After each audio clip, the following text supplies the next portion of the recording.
turning off marketplaces. So this is another thing that can be done with your data. If you don't want to see the data, for example, if you're getting all this data about Canada, for example, and you in Mexico, and you don't sell in those territories, you can come into the settings and you can go to Connected Amazon Store, and you can turn off Mexico and save changes, and then Mexico is going to go away. You're not going to see it anywhere. It's not going to import any Mexico data. Mexico won't be here. It'll just show you the US and Canada.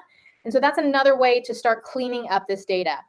The data can be, like I said, very overwhelming. So anything that you can do to clean up and condense the data, maybe you don't want to see all of these data points. Maybe you just want to remove them. Maybe you want to switch the order of them.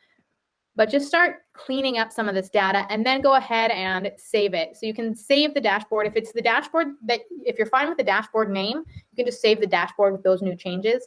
If the dashboard is a new dashboard, you would have to go to add as new dashboard. And then if you have a bunch of different pages, if you have over 50 products, I would recommend changing the page count, and you would do that for every single report.